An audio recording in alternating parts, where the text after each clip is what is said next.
예, 우리 앞뒤 좌우로 인사하실까요? 예배에 나오셔서 너무 잘하셨습니다. 예, 성도에게는 예배의 자리가 가장 큰 축복의 자리입니다.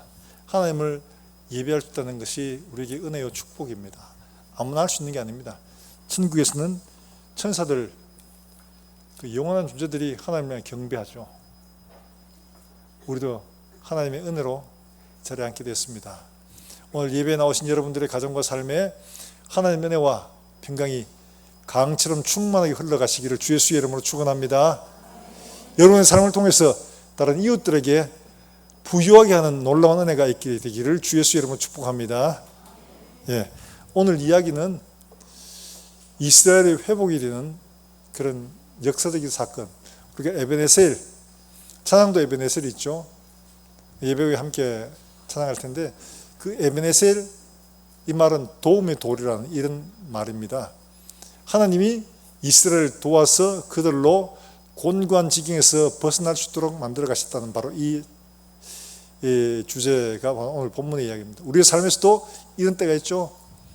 힘들고 어렵고 뭔가 풀어봐야 되겠는데 기도를 안만 해도 뭔가 잘 안 되고 왜 이렇지 이렇게 애통할 때가 없지 않아 있습니다. 그럴 때 하나님은 오늘 말씀을 통해서 우리가 그런 어려운 때를 어떻게 돌파해야 되는가 하는 것을 보여주고 있죠. 오늘 본문의 이야기는 이스라엘 사사시대가 끝나고, 사사시대로 말미암아 이스라엘이 굉장히 망가졌죠. 그런데 그때 일어난 일들은 블레셋, 이스라엘 숙적이죠. 이들이 끊임없이 이스라엘을 괴롭히고 여러 가지로 모사를 굴었습니다. 근데 지금도 그래요. 이 사사시대, 우리가 잘 알다시피 한마디 딱 던져주는 말씀이 있죠. 그게 뭐냐? 사사기 21장 25절에 이렇게 말하고 있습니다. 같이 한번 읽어봅니다. 시작.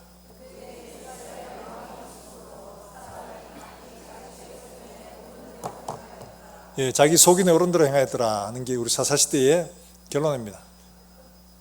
왜 그러느냐? 왕이 없으므로 이렇게 말하는데, 왕이 진짜 없었죠. 그런데 이 왕은 그들에게 보이는 왕이 아니라 그들 마음속에 하나님에 대한 왕권을 인정하지 않았다는 이런 말입니다.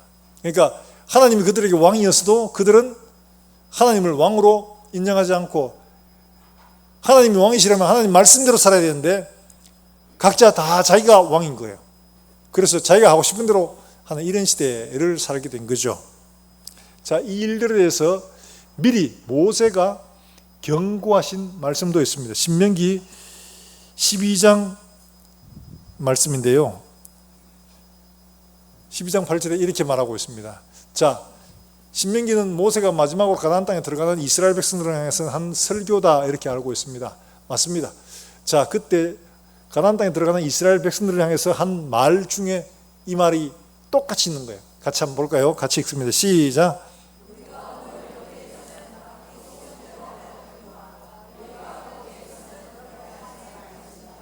예. 여기에서는 각기 소견대로 행하였거니와 너희가 거기에서는 어떻게 하라고요? 그렇게 하지 마라. 여기 어디예요? 지금 모압 땅입니다. 요단강 동편. 지금 치고 올라와서 광야 38년을 헤매고 와서 모압 동편으로까지 올라왔습니다. 시온 왕을 치고 옥에게도 행하고 정복하고, 그리고 이제 요단강을 건너가기만 하면 되는데, 여기에서 모세가 이스라엘 백성들을 향해서 마지막 당구를 하는 게 바로 이 장면입니다. 그런데 여기서 모세가 뭐라고 했냐? 지금까지 너희가 각기 소견대로 살았다, 이런 말 하죠.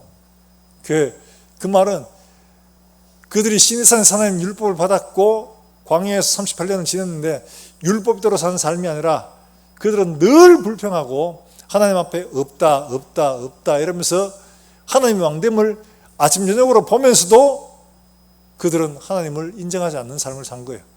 자기가 살아온 습관대로, 애굽에서 익혀온 삶대로 산 거예요. 그래서 하나님이 모세를 통해서, 야, 지금까지는 너희가 너 마음대로 살았다. 그런데 거기 들어가면 그렇게 살면 안 된다. 다시 한번 경고를 주는데도 불구하고 이 관성이 얼마나 강한지 그 땅에 들어가서도 그들이 여전히 각기 속인 어른대로 행하고 산 겁니다. 달리 말하면 우리가 세상에서 구원받기 전에 우리 마음대로 살았어요. 그러다가 예수를 믿게 되었습니다. 그때 하나님이 이제 너희 마음대로 살지 마라 얘기하는데, 예수를 믿어도 역시 똑같이 우리 마음대로 사는 삶이 지속되더라는 거예요. 그래서 살다 보니까 어떤 일이 벌어지냐, 괴로움을 여러 가지로 많이 당하게 됩니다. 하나님은 이스라엘 백성들을 고치시려고 애쓰실 때에 그냥 자유롭게 그냥 두지를 않습니다. 그들이 반드시 하나님 앞에서 돌아올 수 있도록 하나님이 만들어 가시고 계시는 거예요. 어떻게 해요? 하나님 말씀을 통해서 그렇게 하는 거예요. 하나님 말씀으로 새롭게 가시는데, 하나님이 새롭게 만들어 가시는 방법이 있는 거예요. 뭘로? 고난을 통해서, 어려움을 통해서 그들을 괴롭게 하심으로 말미암아 그들이 거기에 머물러 있지 않도록 만들어 가시는 거예요. 그런데 우리가 지금 살면서 여러 가지 많은 어려움들을 만나고 힘든 일을 만납니다. 그럴 때마다 왜요 하나님, 왜요 하나님 그러면서 우리가 살던 옛날의 방식대로, 하나님 없이 사는 방식대로 자꾸 돌아가려고 이렇게 애를 씁니다. 하나님 이 괴로움을 통해서 그들에게 야 그렇게 하면 안 돼 이러면서 뒤에서 목덜미를 잡고 땡기는데도 불구하고 우리 잘 깨닫지 못하고 그리 가려고 애를 쓰다가 하나님 앞에 몇 대 터지고서야 가죠. 그게 우리 사람들의 모습입니다. 성경이 그것을 너무 잘 보여줍니다. 성경은 늘 완벽한 모습, 믿음 있는 사람들만 보이는 게 아니라 실패하는 사람들, 엎어지는 사람들, 깨지는 사람들, 이런 사람들을 통해서 그들이 어떻게 회복될 것인가를 말씀을 통해서 보여주고 있는 거예요. 이들이 지금 블레셋 이 이야기는 사무엘상 1장부터 쭉 이어서 나온 이야기가 어떠냐, 그들이 하나님 없이 자기 마음대로 자기 속의 어른대로 살다가 블레셋의 공격을 받아서 전쟁을 하게 됩니다. 그 시대가 엘리세상 시대예요. 엘리세상은 워낙이 이스라엘의 영적 지도자였지만 둔감해서 그들을 하나님의 말씀대로 살도록 하지 못하고 특별히 자기 아들들도 관리를 못했습니다. 자기 아들은 무슨 일을 했느냐, 다음 제사장이 되어야 될 사람인데 이 사람들은 하나님을 제사하는 그 제사에서 하나님 제사를 고기를 가져다가 드리고 삶아서 드리려고 할 때 찔러보고 지 마음에 드는 거 먼저 골라요. 때로는 생고기를 달라는 거예요. 구워서 먹으려고. 삶아서 먹는 건 별로 맛없다. 그러니까 구워 먹을란다. 생거도 이러면서 막 억지로 막 빼앗아가고. 그러니까 이거는 하나님의 제사를 굉장히 모독하는 행위죠. 하나님보다 자기가 더 우선인 거예요. 거기에 대고 성전의 수종들은 여인들과 동침을 하게 된 거예요. 이런 악을 범합니다. 그런데 엘리가 하는 것은 과감하게 아주 그냥 막 율법대로 처리를 하는 게 아니고, 야, 내 귀에 들리는 소문이 별로 안 좋다. 그러면 안 되지 않냐? 이러고 마는 거예요. 하나님이 왜 그냥 두셨느냐? 거기서 죽이로 작정을 하셨다. 이렇게 말하고 있어요. 때로는 우리가 하고 싶은 대로 하는 게 좋은 것처럼 보이지만 기억하세요. 하나님이 죽이시기로 작정을 하시고 심판을 작정하시면 방임하십니다. 그러나 사랑하는 사람들은 치유받고 엎어지고 깨지고 해서 돌아오게 만들어 가십니다.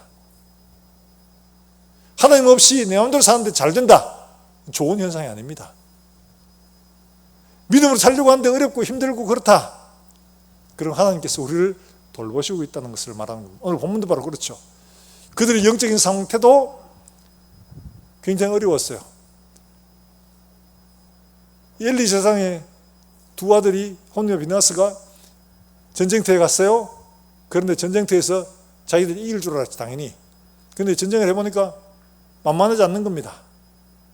3만 명이 넘게 죽고 막 이러면서 야 이거 어떻게 하면 좋아 이럴 때 장로들이 하나님 법궤가 좋아 이런 거예요. 그러니까 제사장인 이들이 하나님 법궤를 전쟁터에 가지고 온 거예요. 가지고 들어올 때 이스라엘 백성들이 야 법궤가 들어왔다, 하나님이 우리 가운데 들어왔다, 우리가 이제 이긴다 이러면서 막 진동을 한 거죠. 그러니까 블레셋 사람들이 이를 먼저 알고 굉장히 두려워했습니다. 와, 저 신은 애굽의 10가지 재앙을 내리는 신이었다. 홍해를 갈라내고 광야를 이끌어 가시던 신이었다. 야 이제 큰일 났다. 막 이런 상태가 된 거예요. 그런데 전쟁을 막상 딱 붙어보니까 이스라엘 백성들이 택도 안 되는 거예요. 쫄딱 망했어요. 그러고는 호프니와 비느하스 두 아들도 죽고 법궤마저 빼앗깁니다. 법궤도 빼앗기고 수모로 당하게 된 거죠. 이 소식을 들은 비느하스는 넘어져서 목이 부러져 죽습니다. 그때 아들을 낳던 며느리는 아들을 낳다가 숨집니다. 그러면서 한마디 하죠. 이가봇. 이 말은 하나님의 영광이 떠났다 이 말이에요. 이스라엘에서 하나님의 영광이 떠났다. 이러고는 죽습니다. 얼마나 비참한 일이에요. 이렇게 괴롭힘을 당하고 어려움을 만난 지금 상태였다는 거예요. 이 문제를 돌파하고 싶은데 돌파할 힘도 능력도 없어요. 어떻게 할 수가 없는 거예요. 이 블레셋에 빼앗긴 하나님 법궤가 블레셋 지역 가는 곳마다 재앙을 내립니다. 독종들 때문에. 그러니까 블레셋 장로들이 도저히 못 견뎌서 야 이게 하나님으로부터 온 건지 아니면 우연히 이런 일이 된 건지 우리 한번 확인해 보자. 어떻게? 제일 어려운 환경을 만들어 가지고 법궤가 만약에 이스라엘 땅으로 가면 하나님이 우리에게 내신 벌이고 그렇지 않으면 이건 우연히 일어난 일이다. 이렇게 하여랍니다. 그래서 젖 먹는 소를 둔 어미소 떨어지기 정말 어렵죠. 우리 어머님들 잘 아실 겁니다.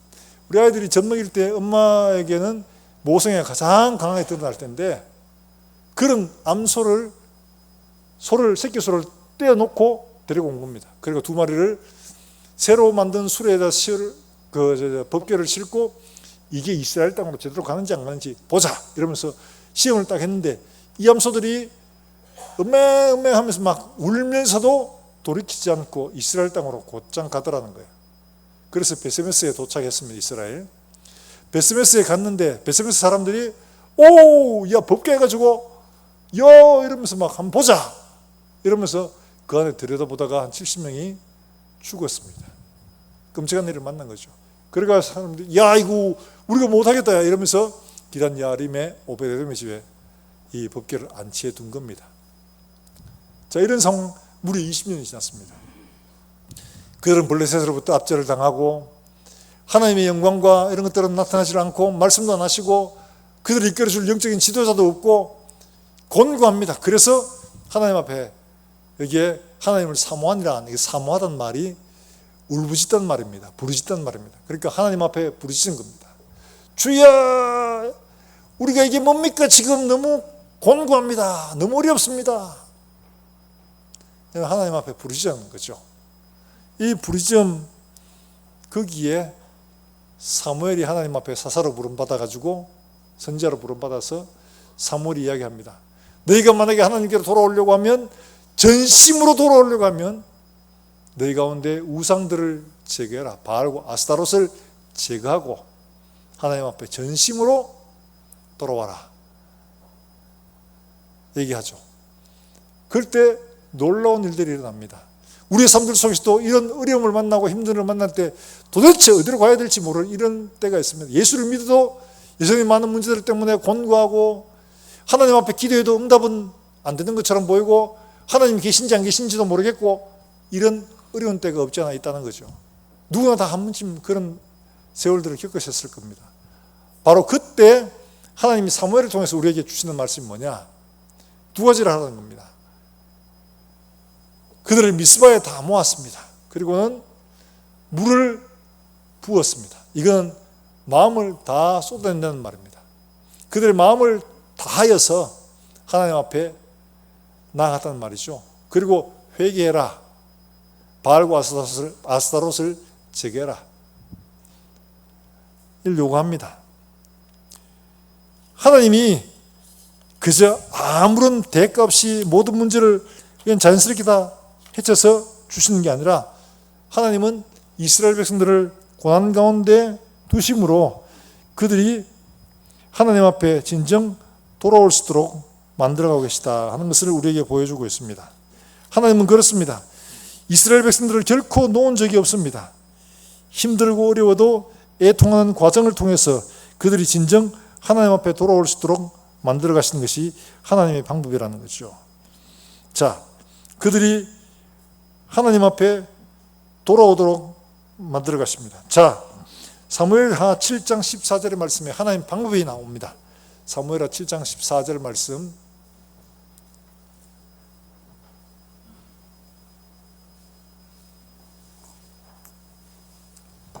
예, 한번 찾아보시겠어요? 사무엘상 바로 뒤에 사무엘 하가 있으니까 사무엘 하 7장 14절 말씀에 같이 한번 읽어볼까요? 같이 읽어봅니다. 시작.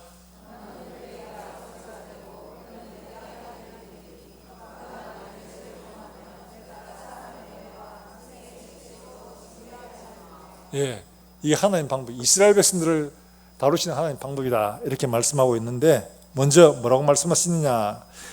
나는 그에게 뭐가 되고? 아버지가 되고, 이렇게 말합니다. 아버지가 되어서 어떻게 하시냐? 무조건 사랑하고 덮어주고 모른 척하고 없던 일을 해주고 하는 게 아니라, 그의 잘못한 것들에 대해서 매를 통해서, 죄를 범하면 사람의 매와 인생 채찍으로, 이렇게 말하죠. 사람의 매와 인생 채찍으로 징계해서 그들을 돌이킨다 말씀하고 있는 겁니다. 지금 이스라엘은 범죄하고 고통 가운데 있을 때 하나님이 그냥 아유 됐어 다 하나님 사랑하시니까 다 됐어, 이게 아니라 그들의 잘못과 아픈 죄들을 낱낱이 다 드러내십니다. 그리고는 그들을 다시 새롭게 해서 인생의 에베네스를 선물로 주시는 거예요.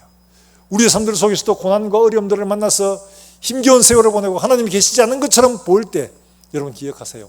하나님은 아버지가 되셔서 우리를 이끌어 가시고 우리로 다시 한 번 더 아들의 자리로, 에베네셀의 그 자리로 이를 이끌어 가시는 줄로 믿으시기를 주 예수의 이름으로 축원합니다. 예. 자, 두 가지를 말하고 있죠.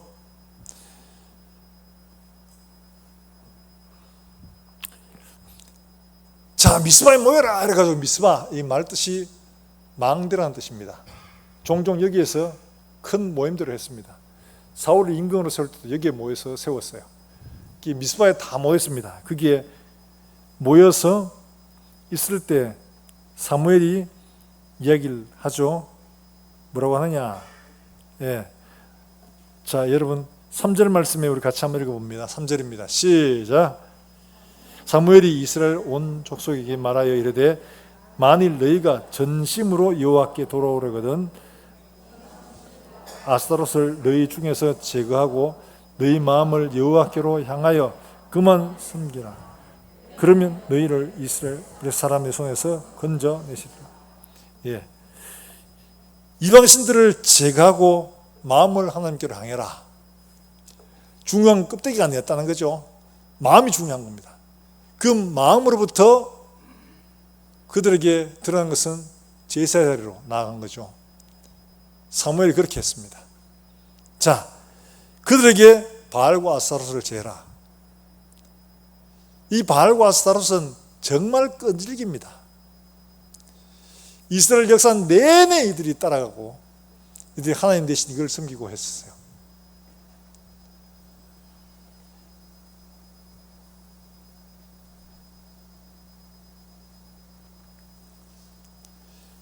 자, 하나님 앞에 이런 명령을 받은 이스라엘 백성들이 어떻게 했느냐?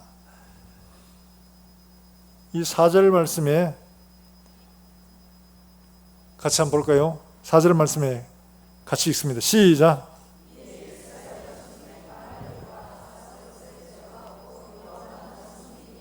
예. 바알과 아스타롯을 어떻게 했다고요? 제거하고 여호와만 섬기니라. 진짜 회개를 말하는 거죠.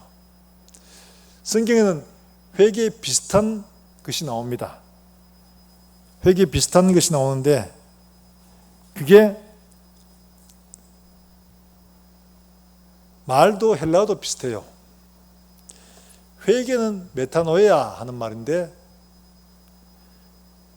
가룟 유다가 예수님이 팔았죠. 예수님을 팔아서 예수님이 정죄되는 것을 보고 마음에 어떻게 했냐?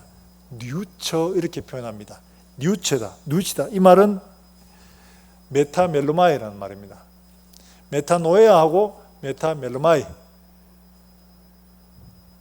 분명히 구별됩니다. 메타노에아는 삶이 변화되어 하나님을 섬기는 대로 돌아오는 것 가지고, 그러니까 삶이 완전히 변하는 거죠.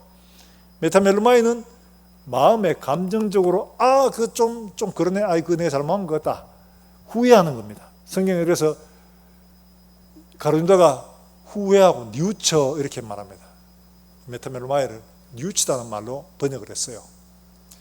우리에게 종종 우리의 잘못들, 우리의 허물들을 두고 뉘우치는 마음의 소위 감정적인 어떤 변화로만 회개를 이해하면 안 됩니다. 성경이 말하는 회개는 메타노에야, 완전히 삶이 변화되는 것입니다. 거기서 있다는 겁니다. 오늘 이스라엘 백성들이 바알과 아스타롯을 제하는 것, 그리고 하나님만 섬긴다, 이게 메타멜로마의 하나님을 섬기는 회개라는 거죠. 단지 뉘우쳐 후회하는 이런 정도가 아니라는 거죠. 하나님은 이걸 요구한 겁니다. 이사야 1장에서도 말씀하고 있죠. 너희가 많이 제사를 드리고 많이 기도할지라도 내가 안 돌아온다. 왜? 너희 손에 피가 가득하다. 너희 손에 피가 가득하다. 너희에게 씻지 않은 죄들, 회개하지 않은 죄들 때문에 너희가 아무리 예배하고 아무리 제사하고 아무리 기도해도 내가 듣지 않는다. 내가 눈을 가리운다 말씀하고 있습니다. 달리 말하면 하나님께서 우리를 바라보시고 우리를 도와주시는 그 출발점이 어디서부터냐? 진정한 회개, 메타멜로마이 하는 이게 아니고 메타노에야, 진짜 회개를 말합니다. 삶에서 돌이키는 것, 마음으로 아파하는 것을 지나서 우리 삶이 참으로 거기서 떠나는 것. 이사야가 말한 것처럼 너희가 많이 기도하고 많이 제사하고 해도 내가 보지 않고 듣지 않는다. 하나님은 제사와 기도와 예물에 관심 없습니다. 우리의 마음에 하나님의 마음이 있는 겁니다. 우리의 마음이 진짜 돌이켰느냐? 그러면 그 돌이킨 마음엔 반드시 삶의 변화가 일어납니다. 바로 이걸 보시는 거죠. 하나님이 이스라엘 백성들에서 이걸 보신 겁니다. 그들이 바알과 아스타롯을 제하고 오직 여호와만 섬기느라.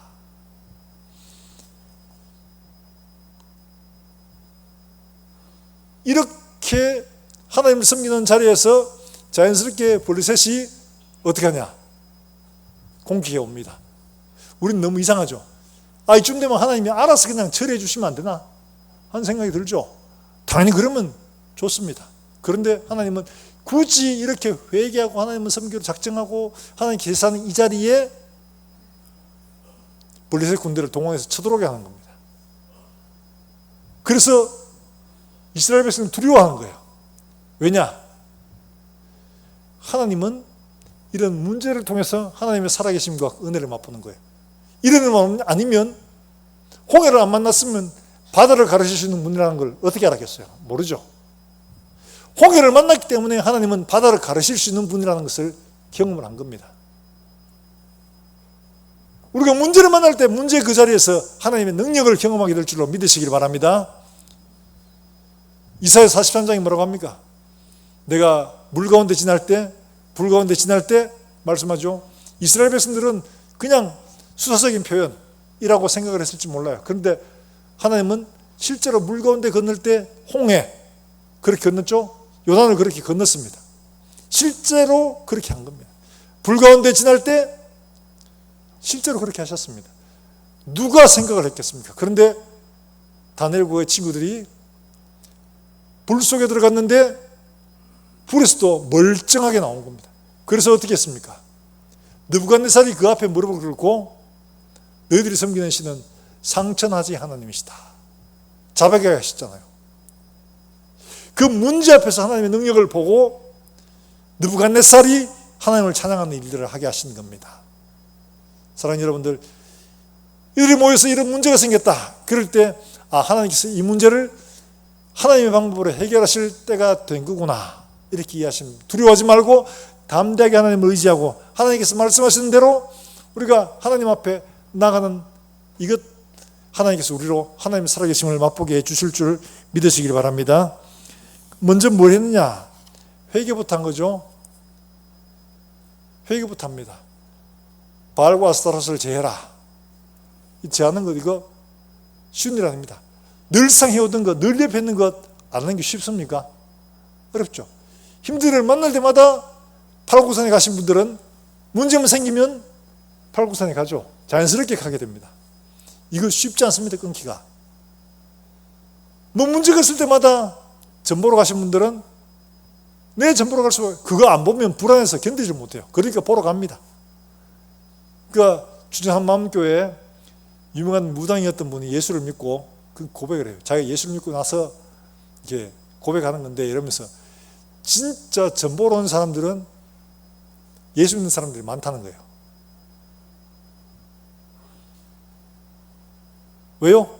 하나님은 기도해도 너무 느려. 드디어. 점 보는 건 바로바로 이야기해 주거든. 그러니까 그들이 점 보러 오는데 그 사람들이 늘 문제만 있으면 찾아온다는 거예요. 끊기 쉽지 않습니다. 죄의 길 작정한다고 끊어지는 게 아닙니다. 삶에서 돌이켜서 우리의 몸이 기억하도록 하는 게 회개입니다. 우리의 몸으로 하나님 앞에 온전한 삶으로 나아가는 게 진짜 회개라는 거죠. 하나님이 이렇게 그들에게 블레셋 군대를 동원해서 위협을 하도록 하셨습니다. 그런데 그때 이 사무엘이 어린 양 하나를 가져다가 하나님 앞에 번제로 드리고 간구했을 때 우레가 터졌죠. 이대면 뭐 이상하지 않습니까? 우레가 어디 뭐 한 군데 잠깐 번쩍번쩍 한다고 해서 거기 그 지역에 있는 사람들만 놀랍니까? 아니죠. 우리가 뭐 하면 동부 지역에 번쩍번쩍하고 막 꽝꽝 하면 이 뭐 지역 일대 다 겁만이 다 두려워지죠. 이스라엘 백성들이 전쟁에 나가 이렇게 흩어질 만큼 된다는 어마어마한 거다. 당시에 상상도 할 수 없는 크기였다는 거죠. 그러면 이스라엘 백성들도 당연히 놀라고 흩어져야 되는데 이스라엘 백성들은 전혀 흩어지지 않았어요. 오히려 블레셋 군대만 흩어지게 된 겁니다. 그래서 뭘 말하는 겁니까? 하나님의 역사와 방법을 인정하는 사람들에게는 그 하나님의 놀라운 방법들이 전혀 놀랄 일이 아니었다는 거죠. 한 번도 보지 못한 사람들은 너무 놀라운 일이 되는 겁니다. 사랑하는 여러분들, 지금 사무엘을 통해서 먼저 바알과 아스토스를 제하고 어린 양으로 하나님 앞에 제사하는 것, 거기에 아니 이 정도면 제사를 뭘로 해야 됩니까? 소나 공룡을 잡아야 되는 거 아닙니까? 공룡 한 마리를 딱 잡아가 하나님 뭐 이 정도 하면 마음에 드시겠습니까? 이러면서 이래야 되죠. 기껏 어린 양 하나, 쩌면한 거 그거 하나. 이게 말씀해 주는 게 있습니다. 어린 양은 누구를 의미합니까? 예수 그리스도입니다. 어린 양 대신 예수 그리스도. 예수 그리스도로 말미암아 하나님께 나아가는 자들에게 하나님은 예수 그리스도로 말미암아 놀라운 은혜를 베푸실 줄을 믿으시길 주 예수의 이름으로 축원합니다. 그분의 이름을 의지하고 그분의 보혈을 의지하고 예수를 통해서 하나님께 나아갈 때 하나님은 놀라운 역사를 우리 가운데 베풀어 주십니다. 왜냐하니까 예수님이 약속하셨거든요. 너희가 나를 택한 게 아니라 내가 너희를 택하여 세웠다. 요한복음 15장 16절에 말씀하고 있죠. 왜 그러냐? 이는 너희로 열매를 많이 맺게 하고 더 풍성히 맺게 하라 합니다. 너희가 무엇을 구하든지 내가 시행하겠다 약속하셨어요. 어린 양 대신 예수 그리스도 때문에 그분이 우리를 택하시고 우리 열매를 맺게 하기 위해서 우리를 기도하게 하시는 겁니다. 사랑하는 여러분들, 바알과 아스타로를 제하는 것 우리의 습성 가운데 잘 찾아봐야 됩니다. 옛날에는 뭐 금이나 은이나 목석으로 이렇게 새겼기 때문에 금방금방 보이죠. 그런데 오늘날은 이게 참 묘해가 잘 보이질 않습니다. 우리 마음에서부터 있거든요. 어떤 거예요? 바로 이들이 섬기던 것이 당시에는 그들이 마음에서 만들어낸 겁니다. 비가 안 오니까 비 오는 신 하나 만들자 이래가지고 비 오는 신 만들었어요. 이게 바알입니다. 아세라, 그런 의미로 또 곡식 풍년을 좀 위해서 만든 겁니다. 그래서 아세라 보면 가슴이 많아요. 주렁주렁 달렸습니다. 풍요를 상징하기 위해서. 그런 것들을 자기 마음에 있는 것들을 형상화해서 만들어 놓고 그걸 섬기는 겁니다. 실체도 없는 것들인데 만들어 놓고 섬기는 거죠. 그러면 이들이 우리하고 다르냐? 그들은 미개하고 우리는 문명인이냐? 똑같죠. 우리 마음 속에서도 역시 마찬가지로 그래요. 우리를 안전하게, 우리를 풍요롭게 해줄 게 뭐가 있을까? 오늘 가운데 물어봅시다. 다음 두 가지 중에서 어떤 것이 여러분 더 든든하게 합니까? 한 가지,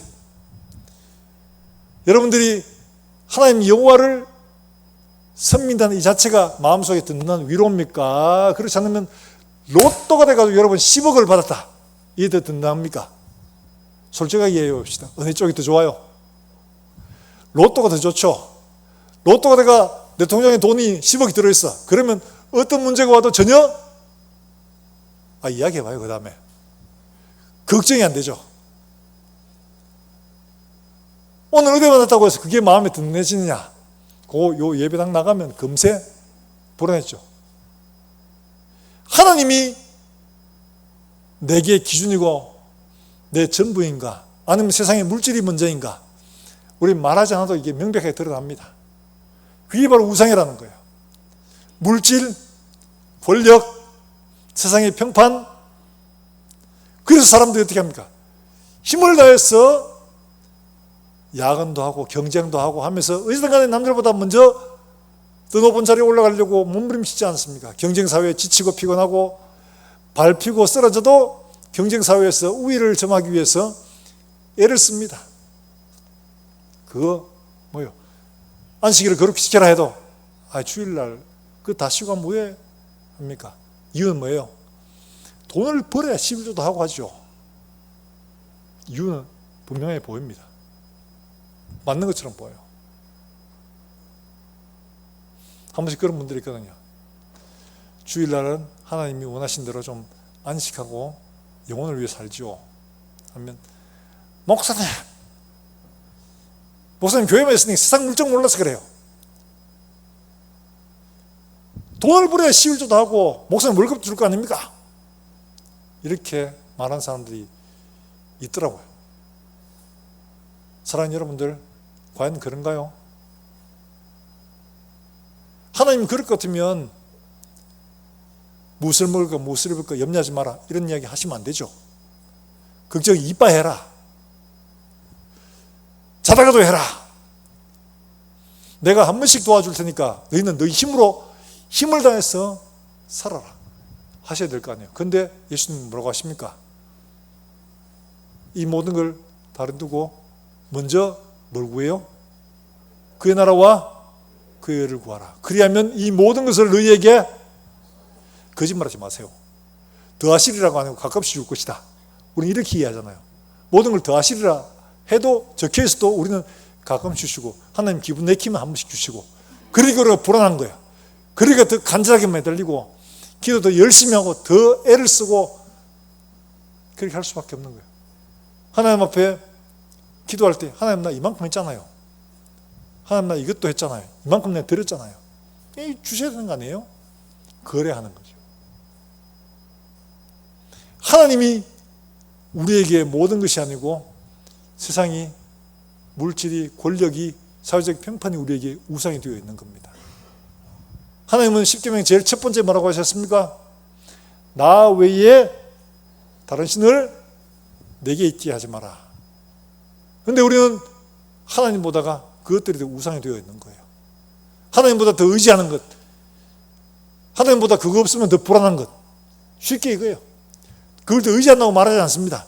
그거 없으면 단지 좀 불안하다고 이야기할 뿐입니다. 없으면 불안한 것, 그게 바로 우상이라는 거예요.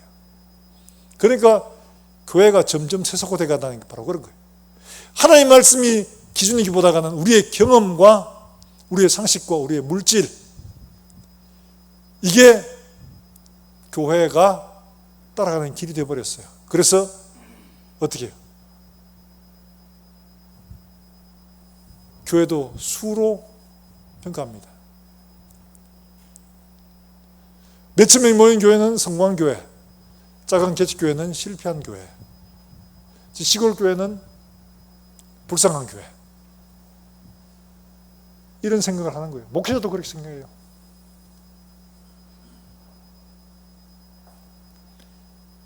이런 것들이 잘못된 거죠. 하나님 앞에 우리가 얼마나 겸손하고 얼마나 거룩하게 얼마나 믿음으로 사는가를 보기보다는 겉으로 드러난 것들을 평가하는 거예요. 혹시 우리가 그렇게 있지 않습니까? 교회에서 하나님 앞에서만 하는 게 아니라 교회에서 역시 마찬가지로 다른 사람들의 누구의 관계가 깨질까 두려워서 하나님 말씀을 따라가기보다는 그걸 쫓아가는 이런 삶, 이게 바로 우상인 거예요. 사람들이 지지가 없으면 불안한 거예요. 이게 우리의 우상이 되고 있었다는 거죠. 없으면 불안한 것, 이게 우상입니다. 혹시 하나님 없어서 불안한 것보다가 세상의 물질과 권력과 사람 평판이 이게 부족한 것 같아서 두려워하지 않았습니까? 내가 진정 내 속에 무엇이 주인인가를 그대로 보여주고 있는 겁니다. 이것 제가라고 했죠. 팀 켈러도 뉴욕에 그곳에서 세계의 제일 엘리트들이 모인 곳에서 교회를 하면서 그 엘리트들에게 이야기했습니다. 우리가 만든 신, 이 책에서 오늘날 우리가 눈으로 보이는 신들은 많습니다. 그러나 그걸 쫓아가는 그 사람들은 당연히 뭘요? 돈 쫓아가죠. 권력 쫓아가죠. 사람의 명예, 평판 쫓아가죠. 그들은 이걸 위해서 자기의 삶을 완전히 갈아넣고 있는 거예요. 그래서 이야기합니다. 우리가 쫓아가고 있는 게 바로 이것 아니냐. 이거 없으면 불안하니까 그걸 얻으려고 했고, 이거 없으면 두려우니까 그걸 가지려고 하고, 하나님보다 이게 더 중요하고 이거 없으면 더 불안하니까 하나님을 버리고 쫓아가는 거 아니냐. 그렇게 말하고 있는 겁니다. 사랑하는 여러분, 진짜 우리 속에 있어서 든든한 것보다가 없어서 불안한 것이 없는가를 잘 살펴보시기 바랍니다. 그게 바로 우리에게 우상이라는 사실.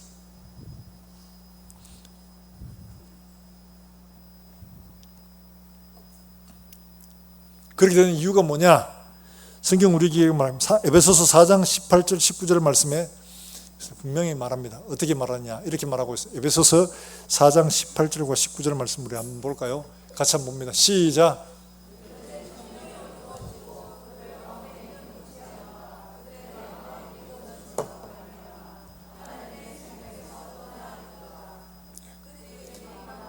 자가 되어 자신들을 방탕에 방임하여 모든 더러운 것을 욕심으로 행하되.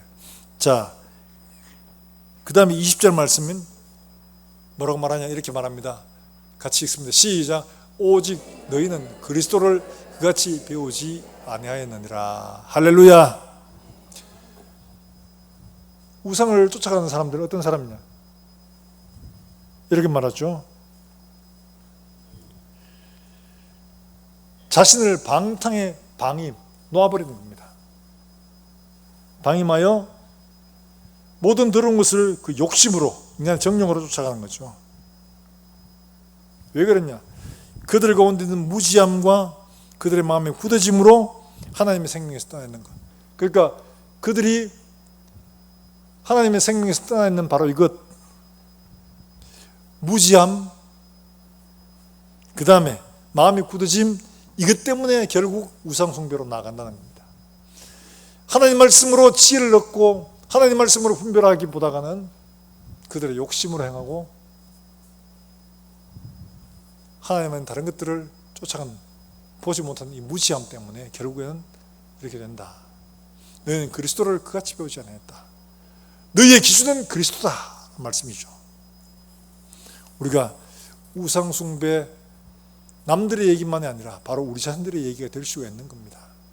마지막 그날 하나님 앞에 설 때 우리 속에 진정 섬기고 우리가 쫓아갔던 것들이 무엇인가 잘 살펴야 되는 거죠.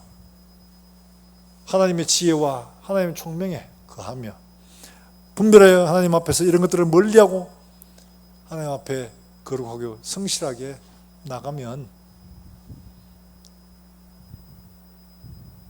믿음으로 하나님 만날 수 있는 거죠. 그리고 그가 사무엘이 어린 양 하나를 잡아서 하나님 앞에 번제를 드릴 때에 그들이 공격하려고 왔다가 하나님이 우리를 바라시면 그들을 다 흩어버리신 거죠. 놀라운 기적의 역사입니다. 이렇게 모이면 어떻게 됩니까? 군사를 모으고 무장을 준비하고 전략을 짜고 해야 되는데 그들은 이거 하나 안 하고 어린 양을 잡고 하나님 앞에 제사했습니다. 이게 이스라엘 방식입니다. 하나님이 원하시는 방식이에요. 우리의 삶에서 이런 어려움들을 만나고 힘들을 만날 때 어린양 되신 예수 그리스도로 말미암아 하나님 앞에 제사의 자리로 그분의 제단에 나아가면 그분의 이름을 불러 하나님 앞에 우리가 그분 때문에 거룩한 백성 되었음을 고백하고 그분을 의지하며 나아갈 때 하나님은 우리가 생각지 못한 놀라운 방법으로 에베네셀을 경험하게 해주실 줄 믿으시길 주 예수의 이름으로 축원합니다.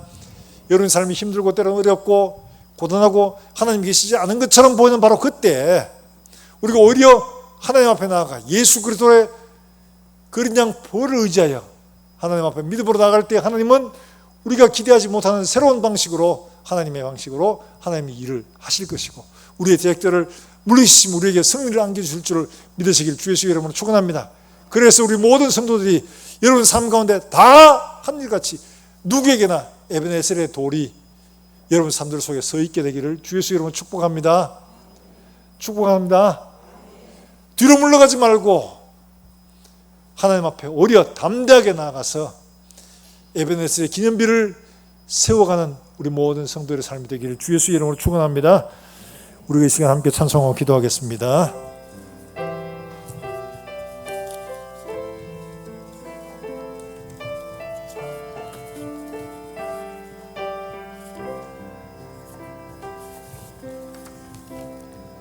감사하신 하나님 에베네셀 하나님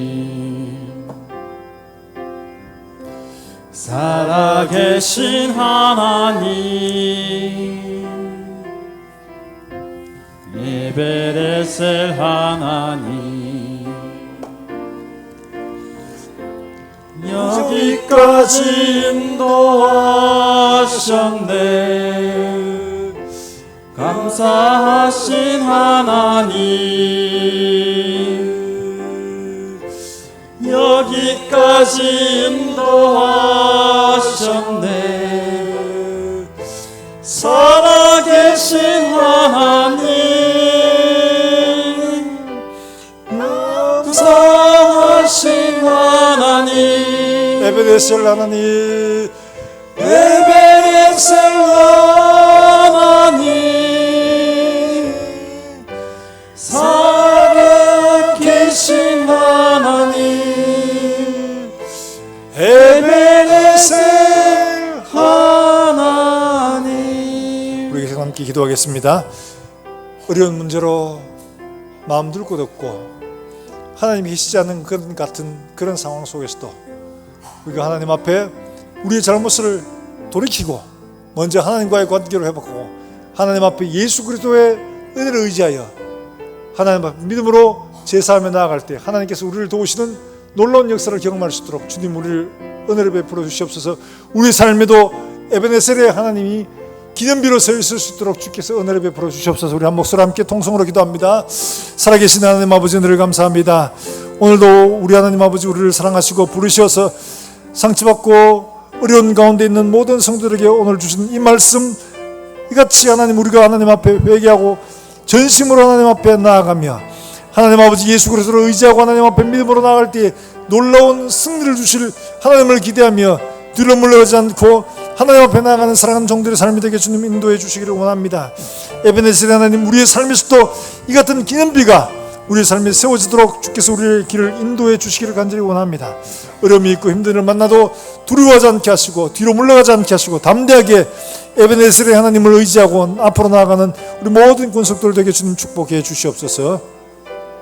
하나님 아버지 은혜를 감사합니다. 오늘도 우리에게 말씀하시고 권고하시는 하나님 낙심하고 지쳐있고 어려운 문제로 마음 둘 곳이 없을 때에도 우리에게 이 말씀을 주시는 것은 우리로 하여금 회개하고 하나님 앞에 믿음으로 바로 서며 하나님 아버지 예수 그리스도를 의지하고 하나님 앞에 제사 자리에 나아갈 때 하나님께서 우리를 도우시는 그 놀라우신 하나님의 역사와 은혜를 우리로 맛보게 하시는 줄 믿습니다. 먼저 보이신 하나님 우리에게도 동일하게 역사하셔서 우리의 삶에서도 이 에베네셀의 하나님의 역사가 기념비로 서 있을 수 있도록 주님 축복해 주시옵소서. 가는 곳마다 이 에베네셀의 하나님을 찬송하게 하여 주시옵소서. 오늘도 하나님 앞에 나올 때 귀한 예물 드리는 사랑하는 종들의 손길을 주님 축복하시며 이들의 가정과 산업이 복을 받고 나누어주고 베풀어주고 남을 부욕케 하는 손길 되게 주님 은혜를 베풀어 주시기를 원합니다. 종들의 손길을 통하여 많은 이웃들이 생명을 얻고 더 부유함을 얻을 수 있도록 주께서 축복해 주시옵소서. 우리 가운데 질고로 고통받는 종들을 기억하시고 이들이 하나님 향해 손을 들거든 주님 그 손 붙들어 세워 주시옵시고 함께 예비하며 하나님을 높일 수 있도록 주님 은혜를 베풀어 주시기를 원합니다. 오늘도 우리 사랑하는 자녀들이 말씀을 배웁니다. 여름 성경교 수련회에 하나님 함께 하시고 이들이 말씀을 통하여 날마다 더 믿음으로 굳게 서서 믿음의 장부로 자라갈 수 있도록 주님 축복해 주시옵소서. 오늘도 멀리서 주 예수의 복음을 전하는 사랑하는 선교사들을 기억하시고 이들의 가정과 사역을 통해서 주 예수의 복음이 생명이 땅까지 증거되게 주님 축복해 주시옵소서. 또한 주원을 살아가는 종들의 걸음걸음마다 하나님 함께 하시며 에베네zer 하나님 이들의 삶에 동행하시고 능력으로 이들을 도와 주시옵소서. 살아계신 예수 그리스도의 이름으로 기도하옵나이다. 아멘.